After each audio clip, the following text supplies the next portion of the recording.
إن الحمد لله نحمده ونستعينه ونستغفره ونعوذ بالله من شرور أنفسنا ومن سيئات أعمالنا من يهده الله فلا مضل له ومن يضلل فلا هادي له وأشهد أن لا إله إلا الله وحده لا شريك له وأشهد أن محمدا عبده ورسوله يا أيها الذين آمنوا اتقوا الله حق تقاته ولا تموتن إلا وأنتم مسلمون يا أيها الناس اتقوا ربكم الذي خلقكم من نفس واحدة وخلق منها زوجها وبث منهما رجالا كثيرا ونساء واتقوا الله الذي تساءلون به والأرحام إن الله كان عليكم رقيبا يا أيها الذين آمنوا اتقوا الله وقولوا قولا سديدا يصلح لكم أعمالكم ويغفر لكم ذنوبكم ومن يطع الله ورسوله فقد فاز فوزا عظيما أما بعد فإن خير الحديث كتاب الله وخير الهدي هدي محمد صلى الله عليه وعلى آله وسلم وشر الأمور محدثاتها وكل محدثة بدعة وكل بدعة ضلالة وكل ضلالة في النار. قال سبحانه وتعالى إن المسلمين والمسلمات والمؤمنين والمؤمنات والقانتين والقانتات والصادقين والصادقات والصابرين والصابرات والخاشعين والخاشعات والمتصدقين والمتصدقات والصائمين والصائمات والحافظين فروجهم والحافظات والذاكرين الله كثيرا والذاكرات أعد الله لهم مغفرة وأجرا عظيما. محترم حضرات، تمام تعریفیں، ہر طرح کی بڑائی، کبریائی، پاکیزگی اللہ رب العالمین احکم الحاکمین کے لیے لائق و زیبا ہے، جو سارے جہانوں کا بنانے والا اور پالنے والا ہے، بے حد مہربان، نہایت رحم کرنے والا ہے، رود جزا کا مالک ہے، ہر طرح کا نفع، نقصان، عزت، ذلت تنہا اسی کے ہاتھ میں ہے. وہ جس کو عزت دے اسے کوئی ذلیل نہیں کر سکتا، اور وہ جس کو ذلیل کر دے اس کو کوئی عزت نہیں دے سکتا. اور بے شمار درود و سلام کا نزول ہو تمام انبیاء کرام پر، بالخصوص آخری نبی اور رسول رحمۃ للعالمین جناب محمد رسول اللہ صلی اللہ علیہ وسلم پر. بہرحال حمد و صلوات کے بعد سورۃ الاحزاب سے ایک آیت کریمہ میں نے آپ کے سامنے تلاوت کی، جو سورۃ الاحزاب کی آیت نمبر 35 ہے. اس آیت کریمہ میں اللہ تعالیٰ نے فرمایا کہ بے شک مسلمان مرد اور مسلمان عورتیں، مومن مرد اور مومن عورتیں، فرما بردار مرد اور فرما بردار عورتیں، سچ بولنے والے مرد اور سچ بولنے والی عورتیں، صبر کرنے والے مرد اور صبر کرنے والی عورتیں، اللہ سے ڈرنے والے مرد اور اللہ سے ڈرنے والی عورتیں، صدقہ کرنے والے مرد اور صدقہ کرنے والی عورتیں، نفلی روزے رکھنے والے مرد اور نفلی روزے رکھنے والی عورتیں، اور اپنے آپ کو پاک دامن رکھنے والے مرد اور اپنے آپ کو پاک دامن رکھنے والی عورتیں، اور اللہ کو بہت یاد کرنے والے مرد اور اللہ کو بہت یاد کرنے والی عورتیں. اللہ تعالیٰ نے فرمایا اعد اللہ لہم مغفرۃ واجرا عظیما، اللہ نے ان مردوں اور عورتوں کے لیے مغفرت بھی تیار کر رکھی ہے کہ جب یہ لوگ اللہ کی بارگاہ میں پہنچیں گے، اللہ تعالیٰ کی طرف سے معافی کا، گناہوں کی معافی کا اور جنت میں داخلے کا پروانہ بھی ان کو ملے گا. اور اللہ نے ایسے لوگوں کے لیے اجر عظیم تیار کر رکھا ہے، ایسا بدلہ ہے جو اللہ تعالیٰ کے یہاں عظیم ہے. دیکھیے اس آیت کریمہ کا شان نزول کیا ہے. حضرت ام سلمہ رضی اللہ تعالیٰ عنہ، اللہ کے نبی صلی اللہ علیہ وسلم کی زوجہ محترمہ، ان کے دل میں ایک خیال آیا. انہوں نے کہا اللہ کے نبی کیا بات ہے کہ قرآن کریم میں اللہ تعالیٰ جہاں بھی خطاب کرتا ہے مردوں سے ہی خطاب کرتا ہے، جہاں بھی تذکرہ ہوتا ہے مردوں کا ہی تذکرہ ہوتا ہے. کاش اللہ تعالیٰ قرآن کریم میں ایسی کوئی آیت نازل کرے جس میں ہم عورتوں کا خاص طور سے تذکرہ ہو، ہم عورتوں کے بارے میں بات ہو تو کتنا اچھا ہو جائے. اللہ سبحانہ و تعالیٰ نے یہ آیت کریمہ نازل کی، اور اس آیت کریمہ کو نازل کر کے اس میں مردوں اور عورتوں کو الگ الگ مخاطب کر کے بتایا گیا کہ دیکھو تمہارے اندر یہ صفات ہونی چاہیے، ان صفات کے ہونے کے بعد میں تم اللہ کی نگاہوں میں قیمتی بنو گے. 10 صفات ہے جو اس آیت کریمہ میں ذکر کی گئی. دیکھیے اللہ تعالیٰ کے یہاں رنگ اور نسل سے کچھ نہیں ہوتا. آدمی بہت خوبصورت ہے مطلب اللہ کے یہاں بہت قیمتی ایسا ہے، ایسا نہیں ہے. کوئی عورت بہت حسین اور خوبصورت ہے تو اللہ کی نگاہوں کے اندر وہ پسندیدہ عورت ہے، ایسا بالکل بھی نہیں ہے۔ نہ اللہ تعالیٰ کے یہاں مال چلتا ہے، نہ آپ کون سے خاندان سے تعلق رکھتے ہیں، اس بات کی اللہ کے یہاں کوئی اہمیت ہے۔ اللہ تعالیٰ کے یہاں کیا دیکھا جاتا ہے؟ آپ کا دل اور آپ کا عمل، آپ کے دل میں کیا ہے، اللہ تعالیٰ کی کتنی تعظیم ہے، آپ کے دل میں آپ کا عقیدہ کیسا ہے، اور دوسرے یہ کہ آپ کے اعمال کیسے ہیں۔ تو اس آیت کریمہ میں جو 10 صفات بیان کی گئی، بعض چیزوں کا تعلق انسان کے عقیدے سے ہے اور بعض چیزوں کا تعلق انسان کے عمل سے ہے۔ اللہ تعالیٰ نے الگ الگ مخاطب کر کے یہ بات بتلائی کہ دیکھو ان چیزوں کے بارے میں ایسا نہیں ہے کہ ٹھیک ہے ہمارے گھر کے مرد بہت نیک ہے تو چل جائے گا۔ اللہ تعالیٰ نے مردوں کو الگ خطاب کیا، عورتوں کو الگ خطاب کیا، اے مردوں تم بھی سن لو اور اے عورتوں تم بھی سن لو۔ اگر تم اللہ کے پاس میں مغفرت حاصل کرنا چاہتے ہو کہ اللہ تمہارے گناہوں کو معاف کرے، اگر اللہ تعالیٰ کے یہاں بڑا اجر اور ثواب چاہتے ہو تو تم کو ایسا بننا پڑے گا۔ اللہ تعالیٰ کے یہاں قیمتی وہ انسان ہے جس کے اندر قیمتی صفات موجود ہوں۔ کون کون سی چیزیں اللہ تعالیٰ نے اس آیت کریمہ میں گنائی ہیں؟ اسلام اور ایمان، یہ 2 صفات ہیں۔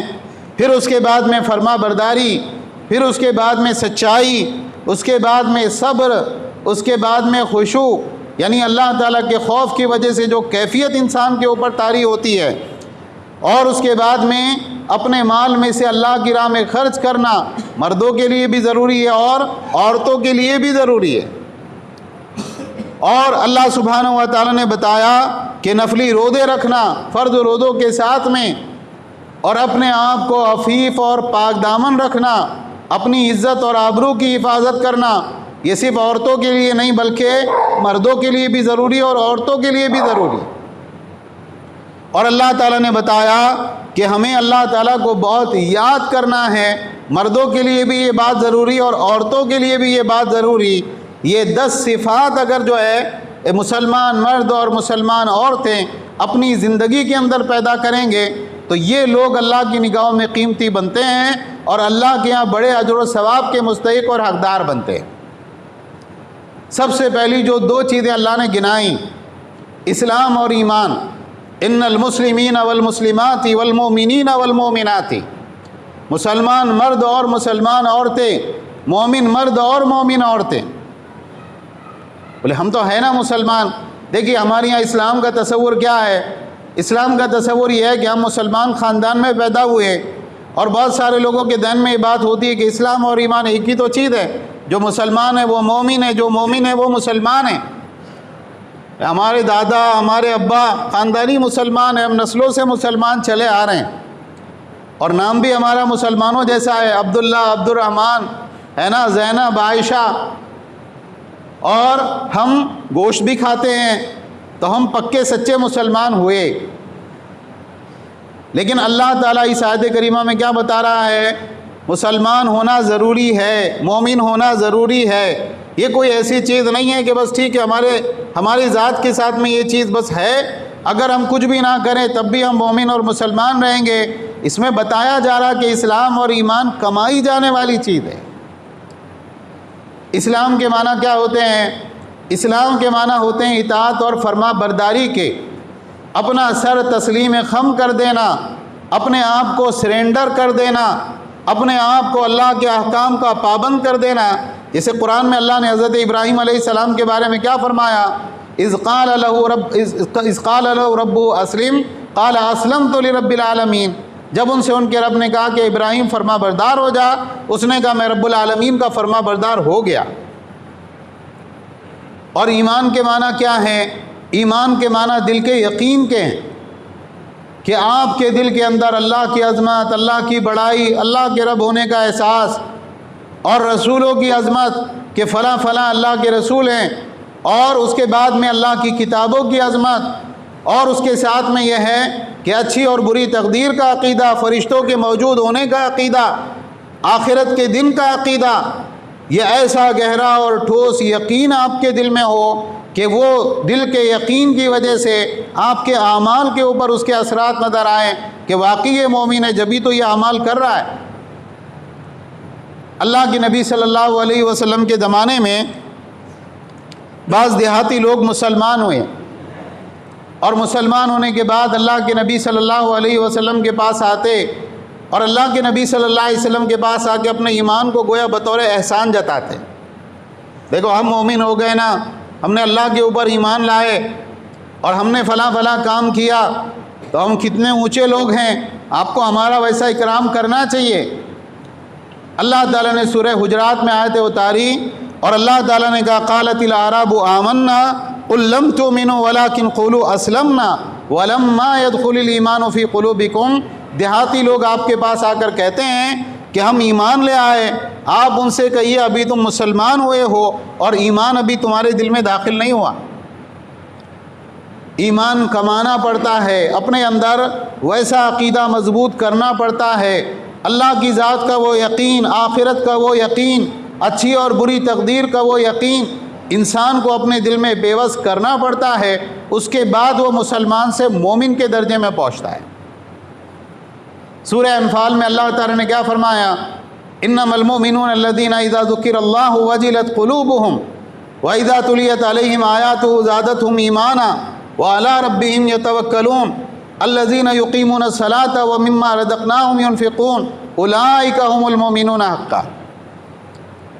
بے شک سچے مومن تو وہ لوگ ہیں کہ جب ان کے سامنے اللہ کا ذکر کیا جائے تو ان کے دل کانپ جاتے ہیں۔ آپ کوئی گناہ کا کام کر رہے ہیں، کسی کے اوپر زیادتی کر رہے ہیں، کوئی ظلم آپ سے ہو رہا اور کسی نے آپ سے کہا اللہ سے ڈرو، کیا کر رہے ہیں آپ، تو آپ کا بڑا ہوا ہاتھ رک جائے، آپ کے جسم کے اوپر ایک کپ کپی طاری ہو جائے، اللہ کا نام سن کے آپ کی آنکھیں بھر آئے، یہ ایمان کی کیفیت ہوتی ہے۔ اور جب مومن بنتا ہے جب اس کا دل اللہ کا نام سن کے اللہ کی عظمت سے تھرا جائے۔ وَإِذَا تُلِيَتْ عَلَيْهِمْ آيَاتُهُ زَادَتْهُمْ ایمانا، مومن کون ہوتا ہے؟ قرآن کھول کے پڑھنے کے لیے بیٹھا تو ایسا دنیاوی کتاب کے جیسا قرآن کھولا پڑھا بند کر کے رکھ دیا، خالی کسی کو بتانے کے لیے اور کسی کے سامنے اپنے علم کا اظہار کرنے کے لیے نہیں۔ جب مومن وہ ہوتا ہے کہ جب وہ قرآن کھول کے پڑھتا ہے نا، اس کے ایمان میں اضافہ ہوتا ہے اور وہ اپنے رب ہی کے اوپر بھروسہ کرنے والے ہوتے ہیں، اللہ کے سوا اور کوئی نہیں ہوتا ان کے لیے۔ وہ نماز قائم کرنے والے ہوتے ہیں اور اللہ نے جو روزی ان کو دی ہے اس میں سے خرچ کرنے والے ہوتے ہیں۔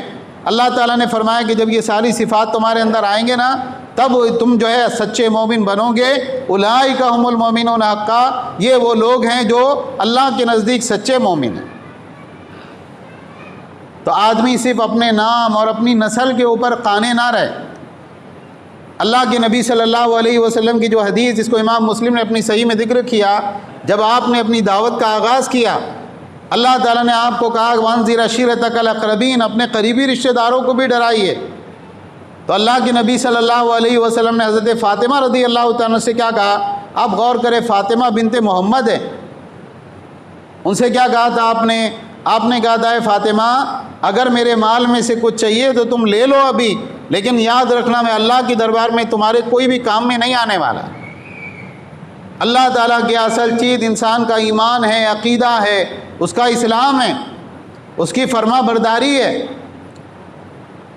اسلام کے جو 5 ارکان ہیں، کون کون سے 5 ارکان ہیں؟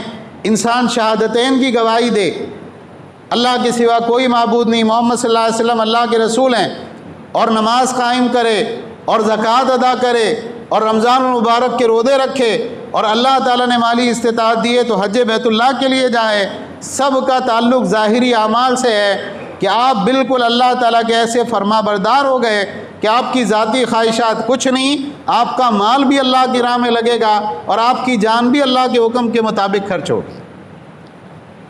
تو اپنے ایمان اور اسلام کی فکر کرنا، اور یہ چیز کتنی ضروری ہے۔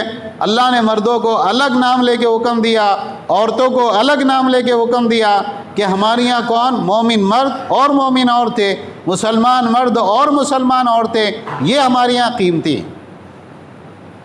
اسی طرح سے یہاں پر کہا گیا والقانتین والقانتات تھی، اللہ تعالیٰ کے فرما بردار مرد اور فرما بردار عورتیں۔ قنوت کے معنی کیا ہوتے ہیں؟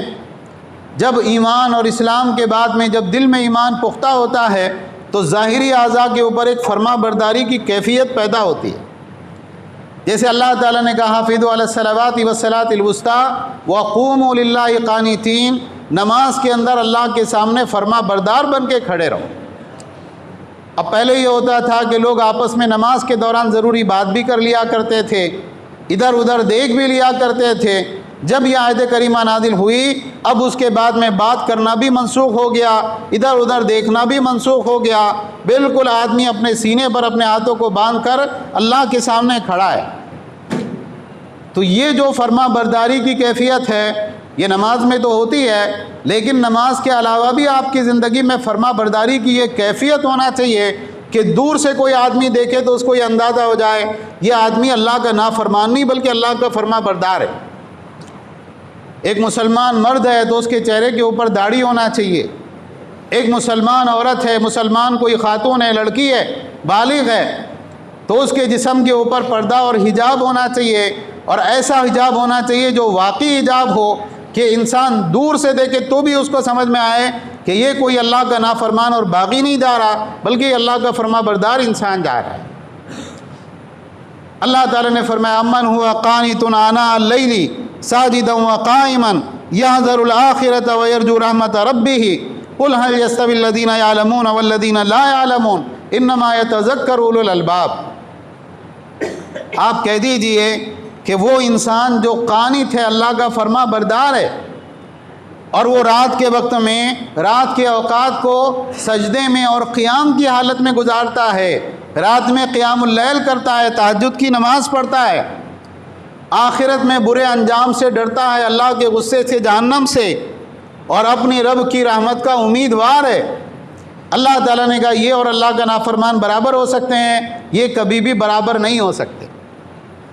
ایک آدمی نام کا مسلمان ہے اور ایک آدمی کام کا مسلمان ہے تو اللہ کے نزدیک وہ مسلمان قیمتی ہے جو کام کا مسلمان ہو. نام کے مسلمان کی اللہ کے نزدیک کوئی قیمت نہیں ہے. اللہ تعالیٰ نے فرمایا کہ علم والے اور جو جن کے پاس علم نہ ہو، کیا یہ دونوں برابر ہو سکتے ہیں؟ یہ دونوں کبھی بھی برابر نہیں ہو سکتے. بعض مرتبہ انسان کو ایک زوم ہوتا ہے مجھے بہت معلومات ہے، میں آپ سے فلاں مسئلے کے اوپر بہت دیر تک بحث کر سکتا ہوں، فلاں مسئلے کے اوپر آپ کو 100 دلائل دے سکتا ہوں. لیکن یاد رکھیے کہ علم صرف معلومات کا نام نہیں ہے، علم کے ساتھ انسان کی قلبی کیفیات بھی ضروری ہے، عمل بھی ضروری ہے. اللہ تعالیٰ نے قیام اللیل، آخرت کا خوف، اللہ تعالیٰ کے سامنے پیشی کا خوف، اللہ کی رحمت کی امید کے ساتھ اس بات کو ذکر کیا کہ اگر علم والا ہوگا تو وہ تو نمازیں پڑھے گا، وہ اپنے اوقات کو فضول ضائع نہیں کرے گا.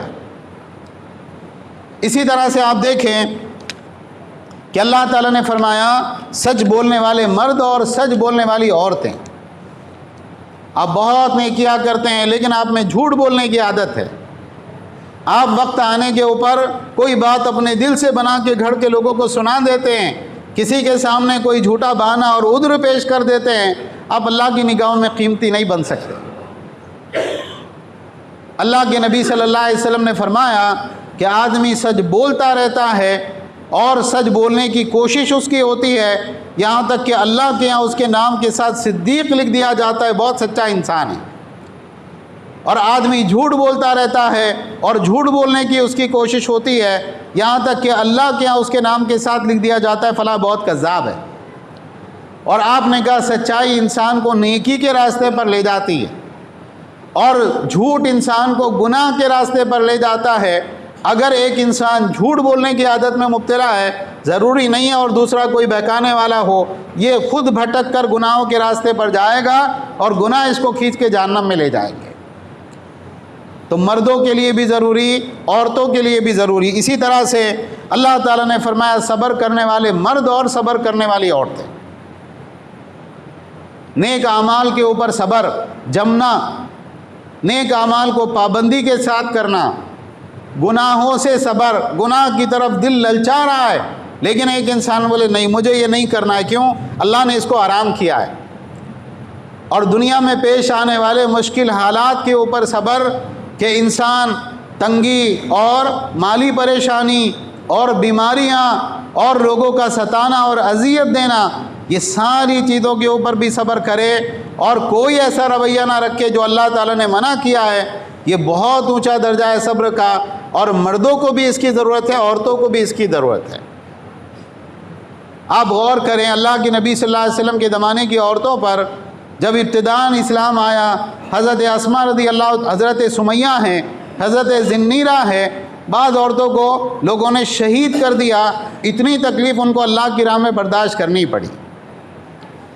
اس کے بعد میں اپنے بچوں کا جو ہے بچوں کی موت ہو جانا ہے، چھوٹے بچوں کی، اور اسی طریقے سے جو ایک عام بات تھی اللہ کے نبی صلی اللہ علیہ وسلم کے زمانے میں، گھر میں شوہر کا اور بھائی کا اور اولاد کا میدان جنگ میں جانا اور وہاں سے ان کی لاشوں کا واپس آنا، ان کی شہادت ہے، اور مالی تنگی اور پریشانی اور پتہ نہیں کیا کچھ۔ لیکن صحابہ اس لیے جمے کہ صحابیات کے اندر وہ ایمان اور وہ تقویٰ تھا کہ وہ اس کی وجہ سے اپنے شوہر کو پریشان نہیں کرتی تھی۔ جیسے صحابہ صبر کرنے والے تھے، ایسے صحابیات بھی صبر کرنے والی تھی۔ آج کے دور میں اگر ایک خاتون ہے اور حلال ذریعے سے شوہر کے رزق کے اندر کچھ تنگی ہے، کچھ پریشانی ہے، تو ایک گھر میں رہنے والی خاتون کا کام یہ ہوتا ہے آپ حلال طریقے سے کمائیے، ہم کو حرام طریقے سے نہیں چاہیے، ہم صبر کر لیں گے، لیکن ہم آپ کا جہنم کے اندر جانا ہمارا اور آپ کا ہمارے لیے گوارا نہیں۔ یہ صبر کرنے والی خاتون کا ایک رویہ ہونا چاہیے۔ اسی طرح سے اللہ تعالیٰ نے فرمایا خشوع کرنے والے مرد اور خشوع کرنے والی عورتیں۔ خشوع کس کو کہتے ہیں؟ اللہ کے ڈر کی وجہ سے انسان کی جسم کے اوپر جو ایک کیفیت طاری ہوتی ہے اس کو خشوع کہا جاتا ہے۔ اسی لیے نماز کے اندر سب سے زیادہ یہ چیز ہونا چاہیے، کیونکہ نماز میں آپ کہاں کھڑے ہیں؟ ڈائریکٹ اللہ کے سامنے کھڑے ہیں، اللہ کے ساتھ بات کر رہے ہیں، تو نماز کے اندر خشوع زیادہ ہونا چاہیے۔ اور عام زندگی کے اندر بھی ایک انسان کے اوپر خشوع کی کیفیت ہونا چاہیے، اس کو دیکھ کر یہ محسوس ہو یہ انسان اللہ سے ڈرنے والا ہے۔ اللہ تعالیٰ نے کہا وَاسْتَعِینُوا بِالصَّبْرِ وَالصَّلَاةِ، نماز، صبر اور نماز کے ذریعے اللہ کی مدد حاصل کرو۔ وَإِنَّهَا لَكَبِيرَةٌ إِلَّا عَلَى الْخَاشِعِينَ، نماز پڑھنا بہت بھاری عمل ہے، آسان نہیں ہے نماز کی پابندی کرنا، وقت پر نماز کو ادا کرنا، لیکن جن کے دلوں میں اللہ کا خوف ہوتا ہے، جن کے اندر خشوع کی کیفیت ہوتی ہے، ان کے اوپر نماز پڑھنا کوئی بھاری اور دشوار نہیں ہے۔ اور اللہ کے نبی صلی اللہ علیہ وسلم نے فرمایا کہ سب سے پہلے اس امت سے جو چیز اٹھائی جائے گی وہ خشوع اٹھایا جائے گا، یہاں تک کہ مسجد بھری ہوئی ہوگی، اس میں سے ایک آدمی بھی خشوع سے نماز پڑھنے والا نہیں ہوگا۔ جب ہم نماز ادا کریں، مرد عورتیں، یہ دیکھنا چاہیے دل اللہ کے ساتھ مشغول ہے کہ نہیں ہے۔ ایسے نماز پڑھو جیسے تم اللہ کو دیکھ رہے ہو، اور اگر ایسا نہیں کر سکتے تو کم سے کم یہ تصور کرو اللہ تم کو دیکھ رہا ہے، اللہ کے سامنے حضوری ہے۔ اور جب نماز کے اندر یہ خشوع کی کیفیت پیدا ہوتی ہے تو اس کے بعد نماز کے جو بعد والی زندگی ہوتی ہے نا، اس کے اندر بھی یہ کیفیت آتی ہے۔ نماز میں اللہ کا احساس رہے گا تو نماز کے بعد میں بھی اللہ کا احساس رہے گا۔ نماز ہی کے اندر اللہ کے سامنے پیشی کا احساس نہیں تو نماز کے بعد والی زندگی میں تو انسان اللہ کو بالکل بھول کے زندگی گزارے گا۔ اسی طرح سے آپ دیکھیں صدقہ کرنے والے مرد اور صدقہ کرنے والی عورتیں، مردوں کے لیے بھی صدقہ کرنا ضروری ہے، عورتوں کے لیے بھی صدقہ کرنا ضروری ہے۔ وہ جیسے اپنے گھر کے دیگر اخراجات کرتی ہیں، اپنے ان کے پرسنل بہت سارے جو ہے خرچے ہوتے ہیں، تو اس کے اندر سے ایک مد اس طرح کی بنائے کہ یہ پیسہ کس لیے؟ اللہ کی راہ میں دینے کے لیے۔ صحیح بخاری میں روایت ہے، حضرت ابو مسعود انصاری رضی اللہ تعالیٰ عنہ ہیں، انہوں نے کہا اللہ کے نبی صلی اللہ علیہ وسلم بعض مرتبہ ہم کو صدقے کا حکم دیتے، اور کن لوگوں کو صدقے کا حکم دیا جاتا؟ جن کے پاس میں پھوٹی کوڑی بھی نہیں ہے، کچھ بھی نہیں ہے، خالی ہاتھ۔ آج اگر کسی غریب انسان سے کہا جائے بھائی آپ صدقہ کرو اللہ کی راہ میں فلاں کام ہے، تو آدمی بولے گا میرے اپنے خرچے پورے نہیں ہو رہے، آپ مجھ کو بول رہے خرچہ کرنے کے لیے۔ صحابی کیا کہہ رہے ہیں؟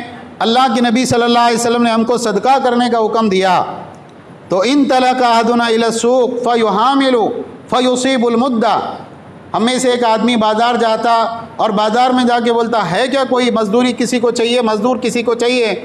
فلاں شخص بولتا اچھا ٹھیک ہے میرے باغ میں پانی دینا ہے، ٹھیک ہے چلو، یہ آدمی صبح سے لے کے شام تک اس کے باغ میں پانی دے رہا ہے، کیسے پائپ سے موٹر لگا کر نہیں، کنویں سے پانی کھینچ کر اس کے بعد میں وہ ڈول اٹھا کے کیریوں میں ڈالتا ہے، اور اس کے بعد شام میں اس کو مزدوری کتنی ملتی ہے؟ 1 مٹھی بھر کے کھجوریں، اور وہ کھجوریں لے کر وہ آدمی اللہ کے نبی صلی اللہ علیہ وسلم کے پاس آتا کہ اللہ کے نبی آپ نے صدقہ کرنے کا حکم دیا ہے نا، یہ میں صدقہ کرنے کے لیے لایا ہوں، آپ جہاں چاہیں اس کو خرچ کریں۔ آج ہمارے اندر یہ جذبہ ہے، سارے اخراجات ہمارے پورے ہوتے، گاڑی کا پیٹرول ہے، موبائل فون کے اندر نیٹ کا ریچارج ہے، اور فلاں کھانے اور پینے ہیں، چائے اور سگریٹ اور تمباکو ہے، حلال میں حرام میں ساری چیزوں کے لیے پیسے ہیں، اللہ کی راہ میں دینے کے لیے پیسے ہیں نہیں، اللہ کی راہ میں دینے کے لیے کچھ بھی نہیں۔ صحابی کہتے ہیں ہم میں سے ایک شخص یہ کرتا تھا، اس کے بعد میں کیا ہوا؟ وَإِنَّ لِبَعْضِهِمْ مِئَةُ أَلْفٍ، آج ہم میں سے ہر ایک لاکھوں کا مالک ہے۔ اس حدیث کے راوی کہتے ہیں صحابی اپنے بارے میں خود بول رہے تھے کہ انہوں نے خود ایسا عمل کیا۔ تو صدقہ کریں۔ اللہ کے نبی صلی اللہ علیہ وسلم جمعہ میں، عیدین میں عورتوں کے پاس جاتے، اور عورتوں کے پاس جا کر آپ کہتے ہیں عورتوں کی جماعت صدقہ کرو، میں نے تم کو جہنم میں زیادہ تعداد میں دیکھا ہے۔ ایک عورت نے اٹھ کے پوچھا اللہ کے نبی ایسا کیوں؟ آپ نے کہا تمہارے اندر ناشکری کی عادت ہوتی ہے، بعض مرتبہ شوہر کی ناشکری ہوتی ہے، اس بنیاد پر میں نے عورتوں کو زیادہ تعداد میں جہنم میں دیکھا ہے۔ تو صدقہ کرنے والے مرد اور صدقہ کرنے والی عورتیں اللہ کو پیاری ہیں، اسی طرح سے نفلی روزہ رکھنے والے مرد اور نفلی روزہ رکھنے والی عورتیں۔ نوجوانوں کو اللہ کے نبی نے خاص طور سے حکم دیا، جو نوجوان ہیں نکاح کرو، اور نکاح کرنے کی طاقت نہیں تو کیا کرو؟ نفلی روزے رکھو، اس سے کنٹرول میں رہو گے۔ اور اللہ کے نبی صلی اللہ علیہ وسلم کے زمانے میں عورتوں میں بھی نفلی روزوں کا ایک رواج ایسا تھا کہ آپ صلی اللہ علیہ وسلم کو باقاعدہ ہدایت جاری کرنی پڑی کہ جس عورت کا شوہر اس کے گھر میں ہیں، کہیں باہر نہیں گیا مزدوری کے لیے، کام کے لیے، تو شوہر کی اجازت کے بعد عورت نفلی روزہ رکھے گی۔ شوہر کی اجازت کے بغیر نفلی روزہ رکھنا اس کو جائز نہیں، اس میں شوہر کے بہت سارے مسائل رہتے ہیں۔ اسی طرح سے اللہ تعالیٰ نے فرمایا پاک دامن مرد اور پاک دامن عورتیں، اور اللہ کو بہت یاد کرنے والے مرد اور بہت یاد کرنے والی عورتیں۔ وقت ہمارے پاس ختم ہو گیا۔ یہ 10 صفات ہیں۔ اللہ تعالیٰ نے اس آیت کریمہ میں مردوں کو الگ خطاب کیا، عورتوں کو الگ خطاب کیا۔ مرد بھی کان کھول کے سنیں، عورتیں بھی کان کھول کے سنیں، یہ تم کو بننا ہے ایسا، اور جب تم ایسا بنو گے تو اس کے بعد میں کیا ہوگا؟ اعد اللہ لہم مغفرۃ و اجرا عظیما، اللہ نے تمہارے لیے مغفرت اور بہت بڑا اجر تیار کر رکھا ہے۔ کتنا بڑا اجر! اللہ جس کو اجر عظیم قرار دے۔ میں ہمیشہ یہ مثال دیتا ہوں کہ ایک غریب مزدور ہے، وہ بولے میرے پاس بہت پیسہ آ گیا، تو وہ بہت پیسے کی مقدار اس مزدور کے اعتبار سے رہے گی، اور ایک بادشاہ کا بہت بڑا پیسہ ہے، وہ مقدار بادشاہ کے اعتبار سے رہے گی۔ تو جب بادشاہوں کا بادشاہ یہ کہہ رہا ہے ہم اجر عظیم عطا کریں گے، وہ اجر عظیم اللہ کے اعتبار سے کتنا رہے گا؟ اللہ کے نبی صلی اللہ علیہ وسلم نے فرمایا فی الجنت میات درجۃ ما بین کل درجتین کما بین الارض والسماء الفردوس اعلی درجۃ، جنت کے اندر 100 درجات ہیں، اور ہر درجے کے درمیان میں آسمان اور زمین کے برابر فاصلہ ہے، اور فردوس جنت کا سب سے اعلیٰ درجہ ہے۔ جب بھی تم اللہ تعالیٰ سے مانگو جنت الفردوس کا سوال کیا کرو۔ اور اللہ کے نبی صلی اللہ علیہ وسلم نے فرمایا ان فی جنتین، یہ آخری بات ہے انشاءاللہ ہم ختم کریں گے۔ جنت کے اندر 2 باغات ہیں، آنیتہما وما فیہما من فضۃ، ایسے 2 باغات جس کے اندر وہاں کے برتن، وہاں کے ساز و سامان، وہاں کی ساری چیزیں سب چاندی کی ہوں گی۔ اور جنت میں 2 باغات ایسے ہوں گے جو سونے کے ہوں گے، اور وہاں کے برتن، وہاں کا ساز و سامان، وہاں کی ساری چیزیں سب سونے کی ہوں گی۔ اور جنت عدن میں اللہ تعالیٰ کا دیدار کرنے سے صرف اللہ کی کبریائی کی چادر عائل ہوگی۔ جب بھی اللہ تعالیٰ اپنی کبریائی کی چادر کو ہٹائیں گے، جنتی جنت کے اندر اللہ تعالیٰ کا دیدار کریں گے۔ تو آدمی اگر جنت کو پانا چاہتا ہے، اللہ کی رضا کو پانا چاہتا ہے، آخرت کے اندر بلند درجات کو پانا چاہتا ہے، تو صرف نام نہیں چلے گا، کام کرنا پڑے گا۔ ایک انسان کو اپنے آپ کو قیمتی بنانا پڑے گا۔ اللہ تعالیٰ کے ہاں ظاہر سے زیادہ باطن کی قیمت ہے، اللہ تعالیٰ کے ہاں عمل سے زیادہ صفات کی قیمت ہے۔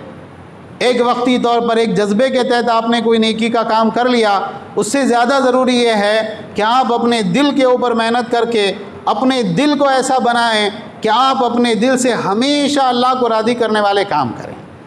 اللہ تعالی ہم سب کو کہنے سننے سے زیادہ عمل کی توفیق عطا فرمائیں۔ ساری دنیا کے اندر جہاں جہاں مسلمان پریشان حال ہیں، اللہ ان کی پریشانیوں کو دور فرما۔ جو مسلمان کفار کے ظلم و ستم کا شکار ہیں، اللہ ان کو نجات عطا فرما۔ اے اللہ اسلام اور مسلمانوں کے کلمے کو بلند فرما، کفر اور کافروں کو ذلیل اور رسوا فرما۔ اے اللہ ہم سب کو دنیا اور آخرت کے اندر کامیابی عطا فرما۔ جو مسلمان بے روزگار ہے، اللہ ان کو حلال طیب روزگار عطا فرما۔ جو مسلمان بیمار ہے، اللہ ان کو شفائے کاملہ عاجلہ عطا فرما۔ جو مسلمان نکاح کے خواہش مند ہے، اللہ ان کو مناسب جوڑا عطا فرما۔ جو بے اولاد ہیں، اللہ ان کو نیک صالح اولاد عطا فرما۔ جب تک زندہ رکھ اسلام اور ایمان پر زندہ رکھ، اور اسلام اور ایمان ہی کی حالت میں ہم کو وفات عطا فرما۔ آمین وآخر دعوانا ان الحمد للہ رب العالمین۔